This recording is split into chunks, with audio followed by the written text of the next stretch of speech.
Hey folks, we just got done riding Yamaha's 2021 MT-09 SP. I know it's a little bit late for a 2021 motorcycle review, but this particular SP is the same vehicle, aside from exterior color, as the 2022 model. So there's still a lot of good things to talk about. Now this MT-09 SP is the Tuning Fork brand's bespoke up-spec, almost leader class naked bike. This is positioned right above the MT-09, which was fully overhauled for the 2021 model year. We went into the specifics on the improvements that vehicle had in our ancillary videos here, so make sure to watch that content.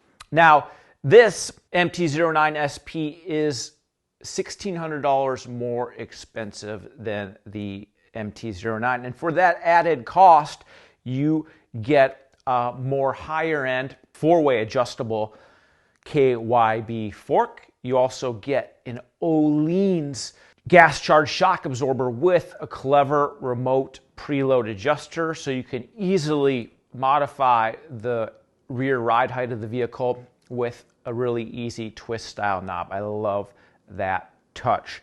This bike also has some really nice styling details. We have the black handlebar, the blacked out control levers, this nice ghost blacked out master cylinder reservoir. We also have the R1M-esque polished swing arm and the polished stripe on the fuel tank. A very nice looking motorcycle. It looks much more high-end than the standard MT-09. We also have a really nice bespoke looking suede-like seat. This bike looks awesome.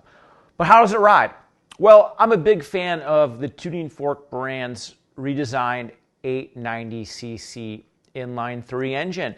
You can really tell that they studied the Hinckley brand's power plant when they engineered this engine, because it has this very similar type of sound, very similar type of character, but it has a little bit less engine vibration, and it just works well, especially on the road. Now this bad boy puts out right around 107 ponies at the business end of the 180 series Bridgestone Batlax S22 tire. This thing definitely gets up and goes. I also like that it has a standard electronic quick shifter on the upshifts and the downshifts. So when you're barreling into corners, you can just press down on the gear shift lever, no need to use the clutch, and that keeps the rear tire just hooked up with the asphalt a little bit better when you're leaning over in corners and grabbing downshifts. Also really like about this motorcycle is the handling. Now, you wouldn't think that a fitment of this four-way adjustable fork and nice Öhlins shock would make that big of a deal, but it really does. The handling on this motorcycle really is exquisite on the road. It goes over the bumps really nice, delivers a nice, comfortable ride, but then when you start getting some in the corners, it has the support, it has the feel that really make it fun to wail on. I also like how easy this bike is to turn in from side to side. It's noticeably sharper handling than the base MT-09, which I like. I also like that the fork has four-way adjustability, actually has separate high and low speed compression damping, so you can really tune the dynamic of the fork into your liking. Now, this vehicle has traction control, it has slide control, it has wheelie control. All these features work fairly well, but the interface, the LCD display, it's a little bit small for my liking. The menu system is a little just too almost, there's not enough adjustability in it. There's just the menus are, it's almost too simplified. I know that sounds kind of weird. Another strike against it is the switch gear.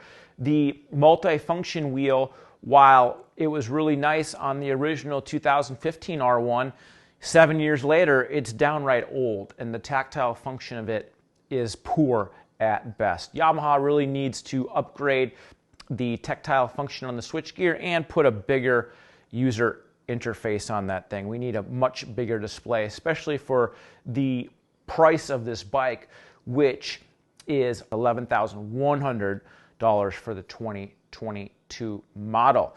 Now, this bike has always-on ABS, which augments the function of the triple disc brakes. I like the brakes on this motorcycle. They do get a little hot when you're using the front brakes aggressively, and they do fade a little bit. I'd also like if Yamaha motor would allow you to manually disable the rear ABS. That would be a really nice feature. Unfortunately, it's always on. There's two braking modes: brake control 1, which is the least restrictive brake control setting, and brake control 2. Now, cornering ABS, Yamaha doesn't say cornering ABS, but this bike has it, but it only has it in the more aggressive brake control 2 setting. So brake control 1, even though it's less aggressive, it doesn't have cornering ABS. So just keep that in mind when you're riding on the street. Ergonomics. Now, that is one area where Yamaha really nailed it on this motorcycle. The seat height isn't too low, it isn't too high. The riding position is aggressive without it being too aggressive. The handlebar is a little bit narrow in terms of width for my liking, but it's not bad at all. And this motorcycle does a really good job of slicing through traffic. It's comfortable, you can ride it all day, and it doesn't beat you up, yet it still has enough sporting aptitude where it's fun in the corners. I also like the headlamp on this motorcycle. Even though the headlamp looks very small, it does a very nice job of illuminating the roadway after dark. Now, even though this is a sport naked bike, you can absolutely ride this motorcycle at the racing circuit during a track day. We rode it at the track on a track day with the OE fitted Bridgestone Batlax S22 tires, and it's certainly a fun motorcycle to ride at a track day, but it doesn't quite have the same level of handling capability as a Yamaha YZF sport bike. But still, if you're looking for a motorcycle that you can do a little bit of street and track, and it's still going to have a high degree of comfort on the road, I think you're going to do pretty good with this up-spec MT-09 SP. I really like this motorcycle. If I was in the market to buy an almost leader class naked bike, I certainly would consider this motorcycle. It goes 4,000 miles between oil changes and a whopping 26,600 miles between valve inspections. That's pretty good. When you're buying a tuning fork brand bike, you're buying Yamaha's legendary quality and attention to detail, and it's worth noting that this bike is still manufactured in Japan.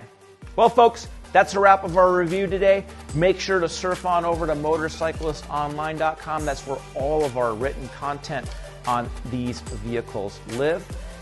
And give this video a thumbs up if you liked it. Please thumbs it down if you didn't. And we'll see you next time. Thanks for riding with us today.